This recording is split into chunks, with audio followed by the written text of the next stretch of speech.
All right, so let's get started with our next presentation, which is titled Power Over, Power With, Strategies for Teaching Conversation Argument. Our speakers are Drs. Charles Paine and Richard Johnson-Sheehan. Charles Paine is a professor of English at the University of New Mexico, where he directs the undergraduate writing program and teaches courses in first-year, intermediate, and professional writing. He's an active member of the Council of Writing Program Administrators and currently serves on its executive board. He co-founded and coordinates the Consortium for the Study of Writing in College, a joint effort of the National Survey of Student Engagement and the Council of Writing Program Administrators. Professor Paine is author of The Resistant Writer, Rhetoric as Immunity, and co-editor of a collection of new essays, Teaching with Student Texts. Finally, he is the author, with Richard Johnson-Sheehan, of a Pearson textbook for first-year writing titled Writing Today. Richard Johnson-Sheehan is a professor of rhetoric and composition at Purdue University. At Purdue, he's directed the Introductory Composition program, and he has mentored new teachers of composition for many years. He teaches a variety of courses in composition and professional writing, as well as in classical rhetoric and the rhetoric of science. He's published widely in these areas. His books on writing include Writing Today, Technical Communication Today, now in its 4th edition, and Writing Proposals, now in its 2nd edition. Professor Johnson-Sheehan was awarded the 2008 Fellow of the Association of Teachers of Technical Writing and has been an officer in the Council of Writing Program Administrators. Their presentation explores the importance of exposing students to power with arguments, arguments in which many people are involved in the conversation, and attempts at overt persuasion are less necessary and less welcome. They will discuss ways in which students can learn to participate in such conversational arguments, wherein participants use frames, identification, and themes to argue issues. Okay, guys, I'm going to turn the show over to you. Are you ready to get started? I think so. Ready to go. Great. And I'm going to show my screen. I want to make sure you're looking at the right screen, at the correct one. Are you getting the? Okay, I guess I'm going to start this up.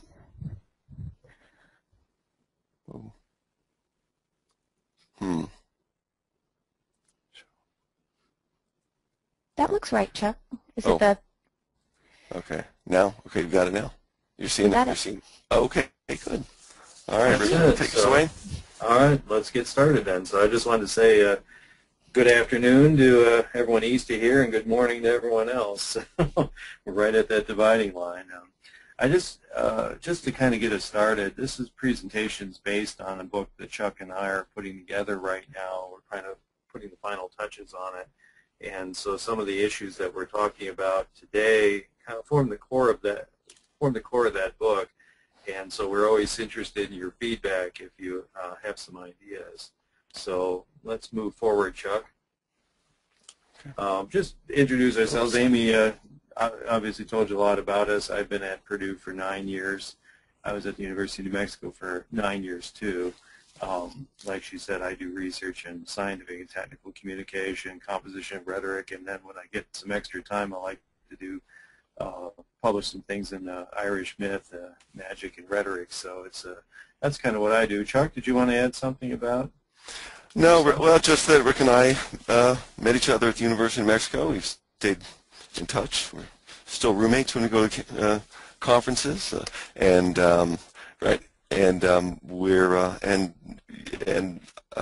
I'm spending a lot of my time trying to revamp our writing program. Exciting things are happening here at the University of New Mexico. Okay.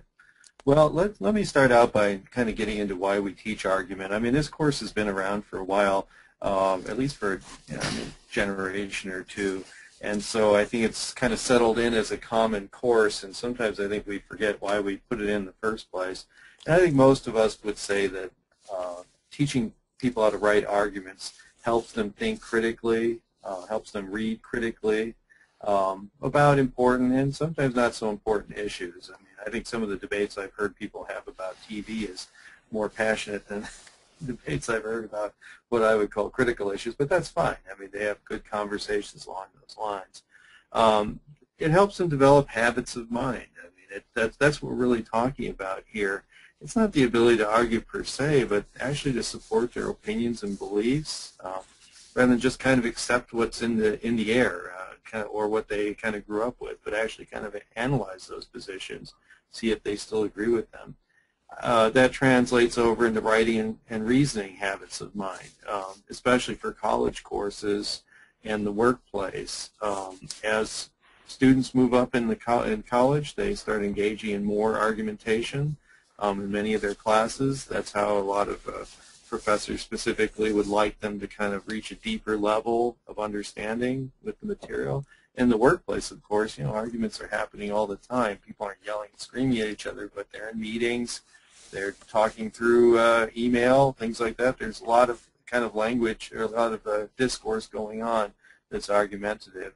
And then finally, you'd hope that as good citizens, they're interested in extending and shaping the arguments we're having in our society and our culture. But that's all kind of the abstract things we always say. But the truth of the matter is, writing good arguments helps get things done.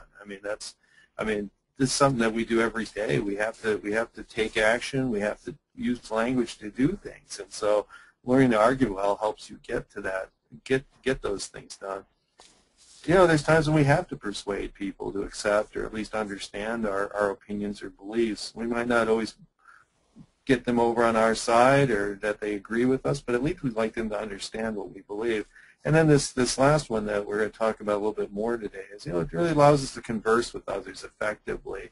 That way we share our beliefs, share our opinions, share what we know, and then kind of strive towards some level of consensus so we can, again, get things done in college and the workplace. So, yeah, and it's that problem of helping students understand that arguments get things done that Rick and I think is at the root of some of the problems of teaching writing. What we're talking about today stem from our own work as teachers of writing and writing program administrators and conversations we had about what makes learning to argue for students, especially certain kinds of arguments like what we're calling conversation arguments, so difficult. And so let's look now a little bit just how argument is usually taught. And these basically are just some various traditions of argument. The first one here, argument, is the ability to see the available means of persuasion. That is almost word for word out of Aristotle. And the next among the four modes, argument, is the capstone or persuasion. And you may remember from your history that 19th century and early 20th century textbooks and pedagogy taught argument as one of the four modes, and this was sort of the capstone one, the one that was the most important one. I'll be talking a little bit more about this later. And then it's sort of a solid 20th century definition. It's the use of logical reasoning to prove a specific conclusion supported by emotion and credibility. And more recently, you might call this the sort of postmodern version of argument. Everything's an argument. And what I'd say, that is an interesting new way of looking at argument, and I think in a certain sense none of us would disagree with that. But this really is, what this describes is basically an epistemology. It doesn't describe a new approach to teaching argument. And one thing about all these approaches, even the everything's an argument approach, the postmodern approach, is that argument is always about persuading people. We're always on the mission to convert them. So we think a better way to understand argument for ourselves as teachers, and more importantly for our students, is first to make a distinction between what we were calling the persuasion arguments or power over arguments and conversation arguments or power with. And this should be fairly familiar to most people. The persuasion argument is just sort of the standard orator standing in front of a crowd, or the essay. It's monological. It's one way between the writer or speaker to the audience. It's the idea. It comes out of an idea of a stance of fixed truth and what is probably true. It needs to make a point. This is another way of thinking. This is what John Bean in his Engaging Ideas calls closed form or thesis-based writing. Things need to be brought to closure. And again, the essay is the basic expression of this. And this is associated with technology such as print, television, radio, this one way, and I'd say also Web 1.0. But we contrast that with this other counterpart of conversation argument, or power with. And this is the dialogical argument, that where we're in a group and there's a back and forth and people are trying to deliberate together. It comes from an idea that I don't have the truth, but I'm working with each other to figure things out. It's a rhetoric of inquiry and generative. The reason that I'm engaging in this is because I want to understand things better and I want to develop new ways of understanding things. And the basic idea is discussion. And when we look at it, when we look at the technologies, certainly this idea has been aided by new technologies, Web 2.0, so-called participation, the kind of social networking our students do, meetings, mashups, video conferencing like we're going to do now. Hopefully this won't be one way the whole time. And basically this is kind of pushing this idea of understanding argument. So, you may be saying, this really is nothing new. This power over, power with, isn't this just old wine in new bottles? And in a way, we would agree. That this basic distinction is not all that new. And I thought actually, however, what Rick and I were finding is something that Amy Knobloch talked about in a fairly recent 3Cs article. That yes, it's true for decades.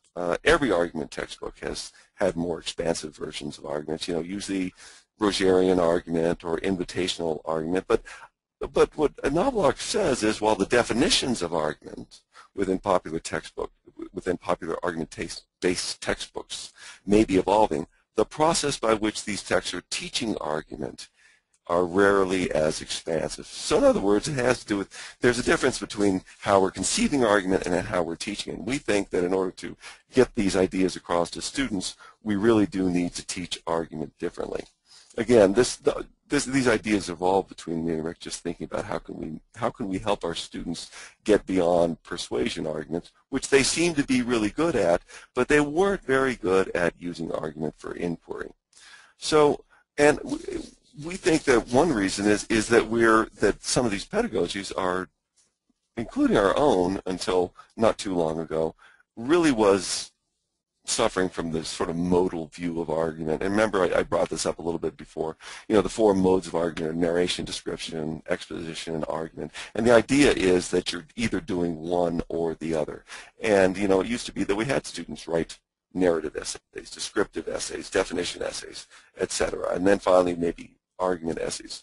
When actually this doesn't talk about how writing actually gets done. In the real world, people need to learn how to write in a genre, in a workplace genre or whatever. They don't sit down and say, I'm going to do a narration. And Robert J. Connors brought up this weakness in 1981 with his award-winning article, The Rise and Fall of the Modes of Discourse, where he writes that the weakness of the modes of discourse as a practical tool in the writing class was they did not really help students learn to write. And that's a pretty major weakness. For any sort of theory. The modes classify and emphasize the product of writing having almost nothing to do with the purpose for which the writer sat down. So we think a different way of understanding this argument really lies in viewing it as not modal. Yes, we think it's really important to have this distinction between power over and power with, or persuasion and conversation. And both of these are very important, but rather than think of them modes, think of these more as stances or strategies. And the slider scale down here on the bottom sort of gives that idea that students or any writers are always thinking about where on this scale am I with this argument. Even there are certain genres associated with certain places on this slider back and forth, but we are always somewhere on that scale. It is very rare that we're either purely conversation or purely argument. And we find that this understanding and beginning with this understanding, this very distinction, as opposed to presenting Rogerian argument, for instance, as an alternative, helps students embrace this idea from the very beginning and use it. So just real briefly, I'm going to talk a little bit about how we teach persuasion argument, and I'm going to talk about it briefly because it's probably familiar with to everybody. I'm going to get through this quick so we can talk more about conversation arguments. So these are a few of the images associated with arguments where people are really trying to change each other's minds. Even in the television debate, we have the one for the Nixon and Kennedy picture there, and the Lincoln-Douglas debates. It is like a conversation, but they really are trying to persuade somebody out, and that is the listener in the audience who is pretty passive during these things. But what is a persuasion article? Aristotle said that it was the ability in any particular case to see the available means of persuasion. So in other words, it's something inside of the writer or the rhetor or the orator that there's this potential, and he or she uses rhetoric to achieve that goal, and that goal is always persuasion. So rhetoric, when I learn how to use it and I use it correctly, it causes people to change their mind. And I'm sure you're very familiar with the 5 strategies of persuading arguments. This basically comes from, Cicero and De Inventione and Quintilian. Hasn't changed much. This idea of the exordium, the narration, proof, refutation, and peroration. And that still works. I mean, if you look at the very effective arguments today, speeches or whatever, those that are prepared beforehand are still following this sort of these basic strategies. State your claim and your major reason. Use appeals based in logos, pathos, and ethos. Back up your claims with good reasons, facts, and other evidence. Listen to and acknowledge and contend with other viewpoints. And then finally, emphasize the strength of your argument while exposing the weaknesses of others. We absolutely believe that students need to learn to write this way. There's a lot of genres that they'll be writing in college and in the workplace that follow these 5 strategies. But there are lots of other kinds of arguments that they also need to learn to get good at and understand that they're important. Okay, well then I'm going to start us off talking about conversation arguments. I wanted to point out that some of the language that we're using here we were first introduced to by William Covino, who kind of was probably the most articulate person to express this power over, power with kind of distinction, and some of the language that we're using is his. I just want to make sure that we put his name out there as somebody who's inspiring some of this.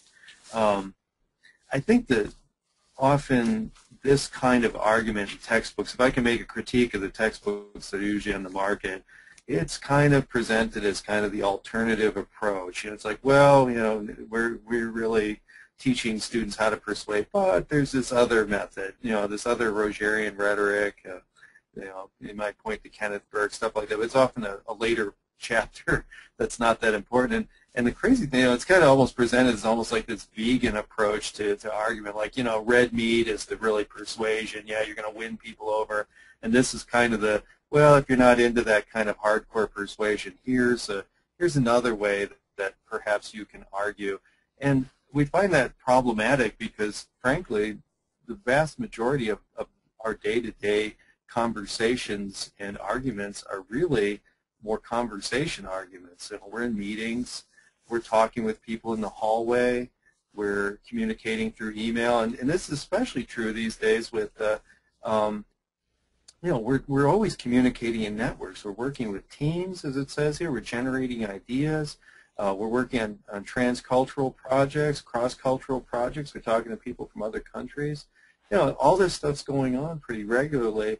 The times when we actually step forward as an individual and have to persuade people, those aren't very common. I mean, those are occasionally that you give a speech or write some kind of monograph that's intended to persuade people. If you think about the vast majority of the things we do involve more of this kind of conversation arguments that happen. So Chuck's moving me along here, but I'll. Sorry. Okay. No, that's okay, Chuck.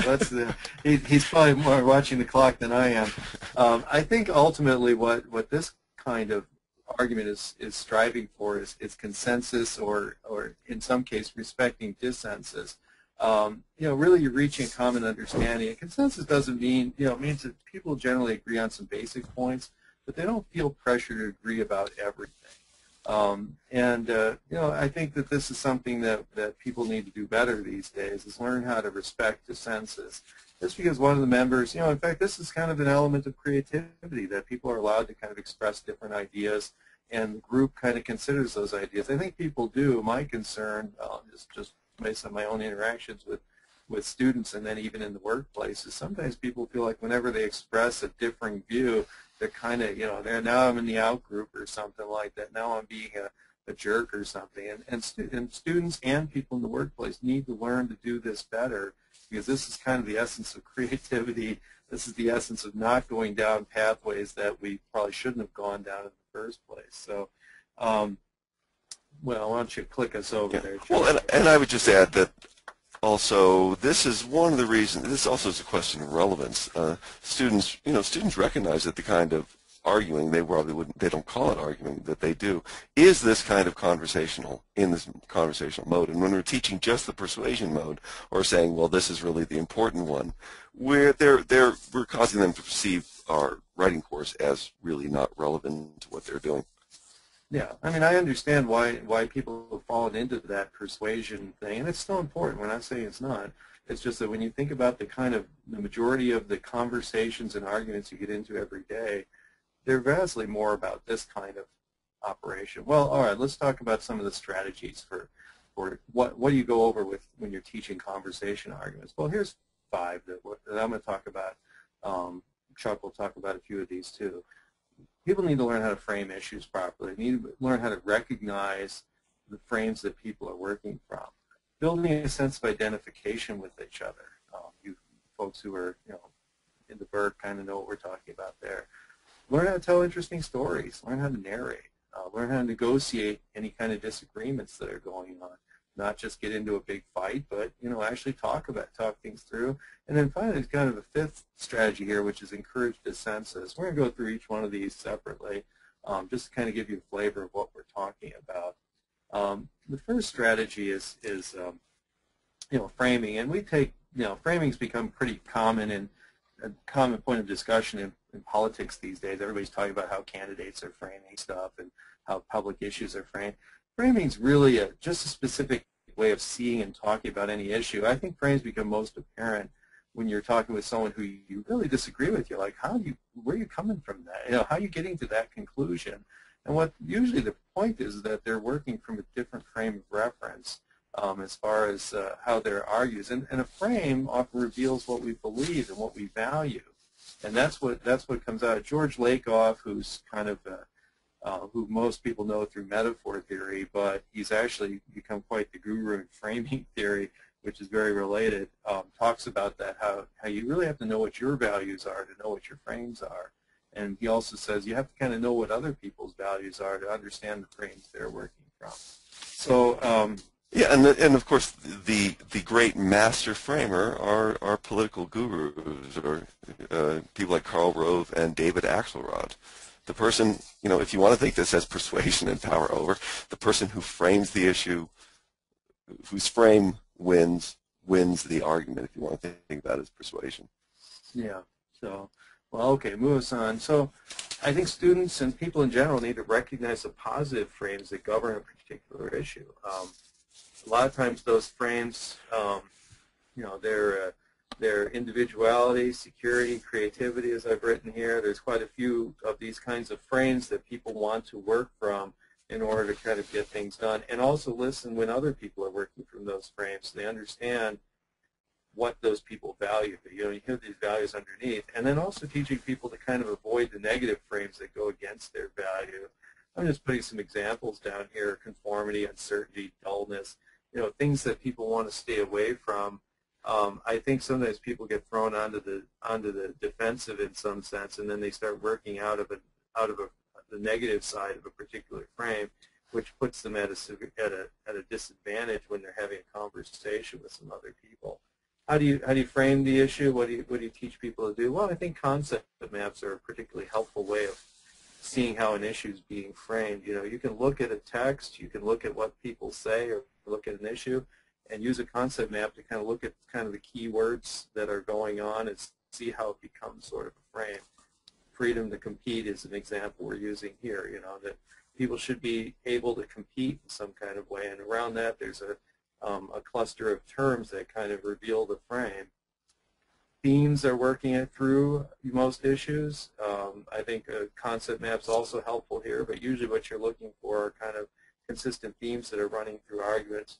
And metaphors are here too. I put some examples down here. You know, we live in a culture of dependence. Well, that's sort of a metaphor. It's also a frame that people are working out of. The ability to choose is the essence of freedom. You know, choice being kind of an important frame that people work out of. You know, freedom means the freedom to succeed, but also to fail. You know, I think I'm writing these down because these are common frames that are being thrown around right now as people kind of sort out what the election really meant. And what you're hearing is a real important debates about frames and stuff. And I did want to say one thing. You know, people often in the political world want to suggest that frames are a good way to persuade people. They can be. But changing people's frames is very difficult. You know, I mean, what's more valuable is actually to recognize the frames people are working out of, and then try and work within those frames if you can. So if you find somebody disagrees with you on an issue, well, try and find a frame that you both have in common in some sense, and then work towards consensus by working that issue within a frame that you both value in some sense. So. So you know, persuasion takes a long time. It's a matter of kind of recognizing frames and working together on that. Sense of identification. I'm going to say I think what you saw in the election and what happens often is that people are tribal. I mean, they tend to reach consensus with others who they identify with. I mean, tribal in necessarily a negative way. There are some negative aspects, but what it is that they are going to look what the people who they identify with are doing, and usually go with those people. So as Kenneth Burke points out, you know, identification means uniting people by highlighting their common ideas, attitudes, positions, or properties. That means taking pains to really find out what you have in common with those people, what they identify with, how they can identify with you, and then try and make yourselves kind of in some sense identify with each other. That's the way people are going to be, you know, want to reach consensus with you. They're usually not won over by reason. They're won over by identification, as kind of Burke pointed out, and I think that's an important thing for students to learn. And then there's this dark side that even Burke points out, that often the way to unite people is by highlighting what divides them from others. Now, I don't want to go into too much emphasis on that, but I think it's an important thing for people to recognize that, you know, that often people in public life are using division to kind of create identity and unification. So I think an example that, as I wrote down here, that I think is really interesting is evangelicals and climate change. I mean, I've always found, I never understood for a long time why evangelicals in particular would fight the idea, would think climate change is a hoax. It, you know, it certainly has nothing to do with the Bible or anything like that. It's science. And what you find out is that actually what it comes down to is most evangelicals, because they think of themselves as conservative, will tend to identify with what amounts to economic conservatives. They're going to trust them and not trust environmentalists, who tend to identify more with a different economic model that's more socially based. And so what's going on here is that you see people kind of being won over to an argument, which is climate change is a hoax, merely because they identify with others who want to believe that, basically. And I think that's an example of a group that has no reason to think that climate change is a hoax, but gets brought over because they identify with particular other groups. And of course, you know, frames and identifications change as we see now that there are more and more even conservative evangelicals who are embracing this idea of climate change. Well, that's actually a good example, because what's going on right now is I think the environmental movement's doing better about reaching out to evangelicals and saying, you know, it's this kind of creation care movement that's being created. Like, you care about the planet.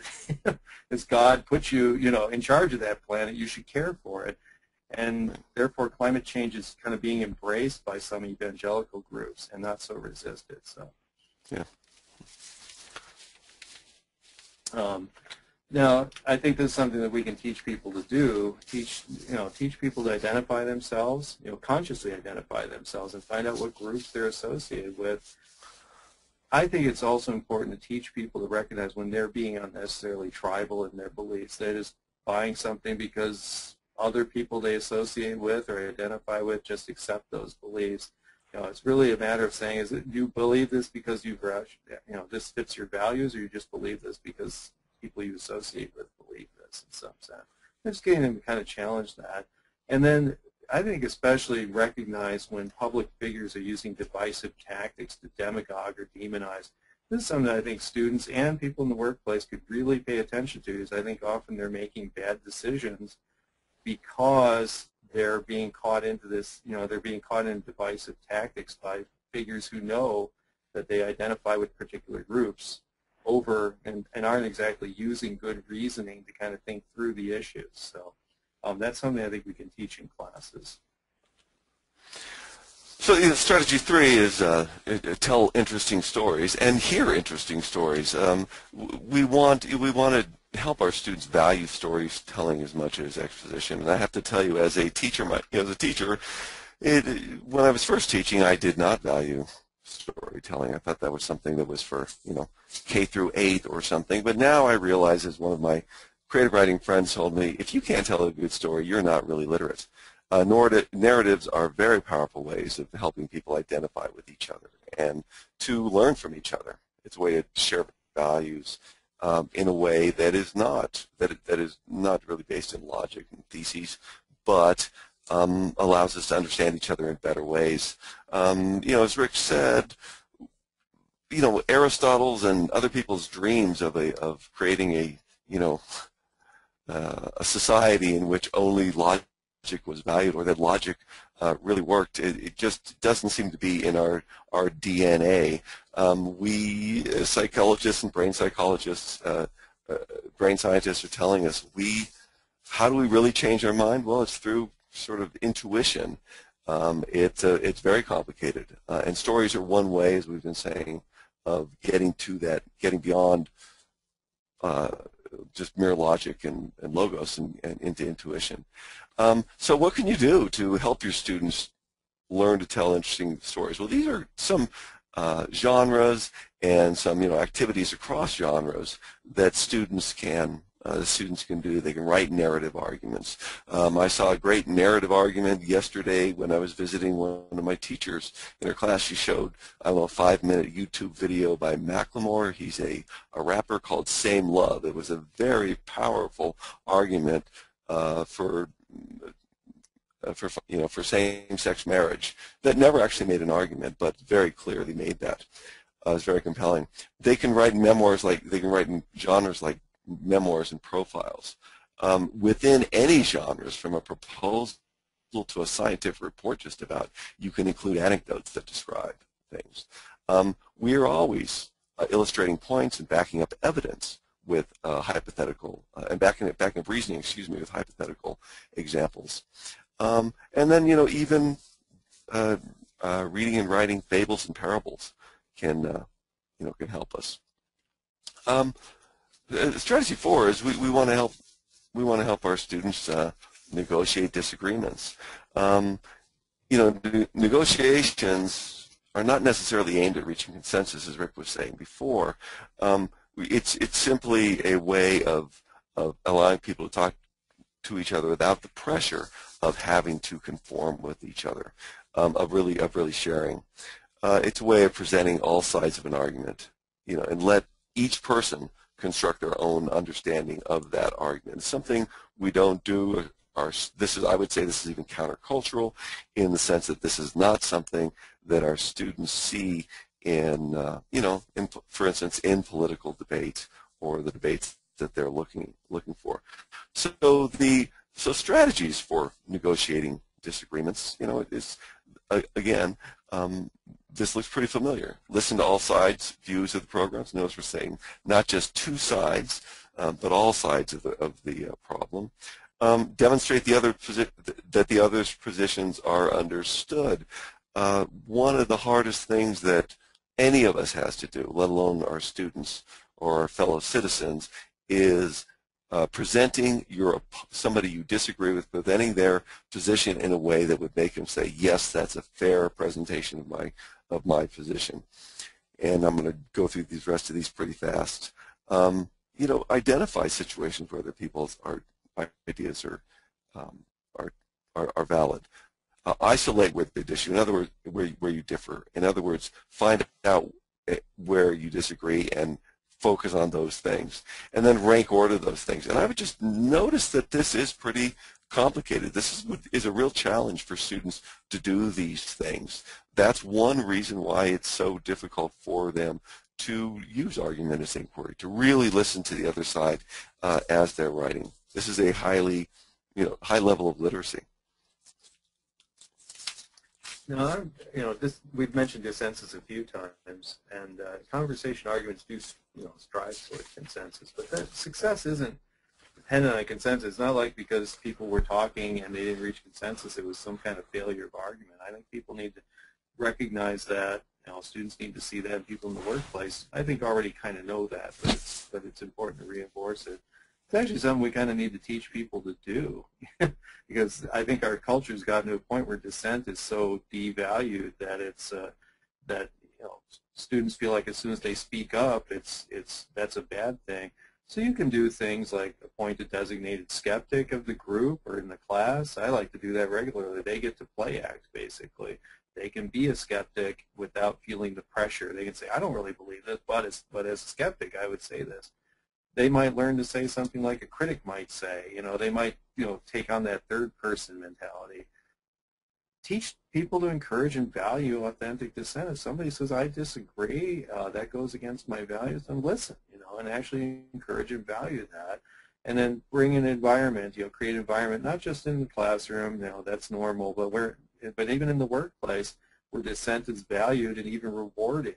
People feel comfortable about dissenting and know that that's going to be valued and not seen as somebody being a troublemaker.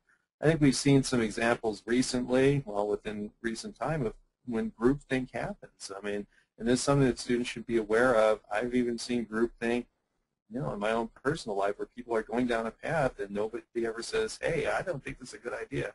Obviously, these are a couple big issues here. The case for invading Iraq was a complete case of groupthink. In the BP oil spill, there were many red flags before that disaster happened.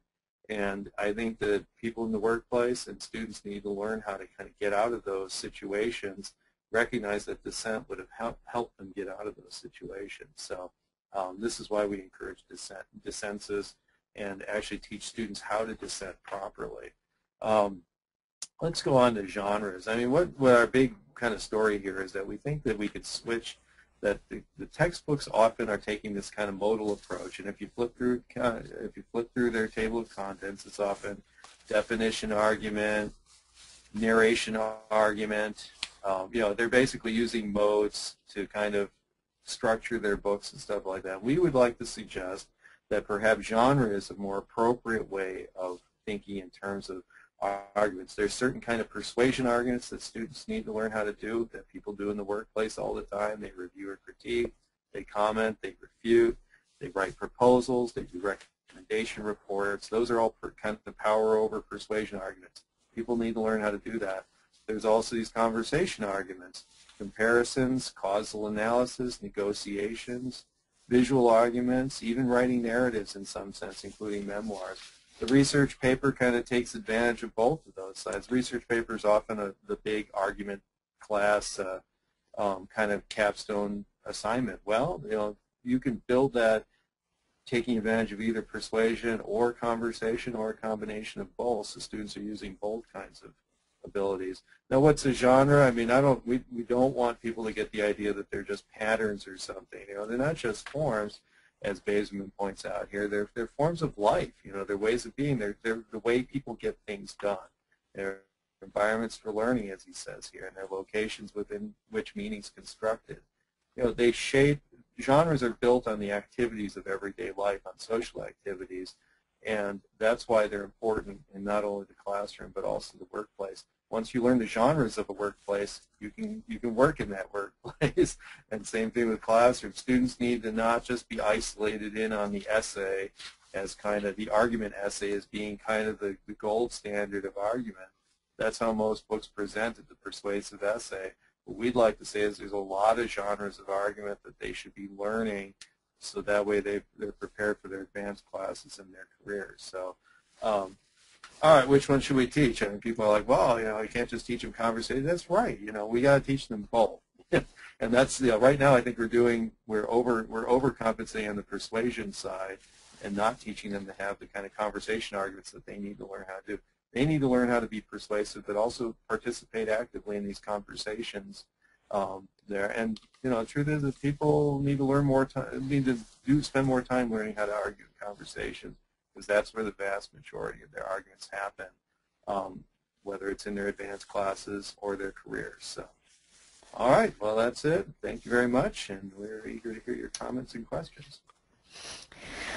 Okay, thanks, guys. The first question we have is from Denise Rogers, and she's wondering what kind of written models do you show students when you're trying to teach this? Are there particular authors or venues? Chuck, you mentioned fables and having them write narrative arguments, but are there other specific texts or authors or sources that you would suggest sending students to look for conversation arguments in contemporary life? Well, I think one thing to do is to show them the contrast. I told you I saw one of our brand new teachers. It's her first semester. She was doing a great job, and they were talking about same-sex marriage, and she showed her students two arguments. One was that rap video by Macklemore, which really was kind of this sort of conversation identification argument. And then she showed this other one by, I guess his name is Zach Walls, who makes a very Ciceronian classical argument before he's 19 years old. He's raised by same-sex parents before the Iowa legislature, which is a different kind of argument, and showing them that there are two ways to argue something really helps them. But I guess you were also asking, like, what sort of written examples do we give them? Yeah, I think maybe. The internet is obviously made for conversation arguments. You got blogs going on. You have more short form kind of essays being written on a lot of online magazines. So they basically are responding to each other. It's becoming much more conversational than in the past, where you had these kind of long form, I am going to persuade somebody to believe something.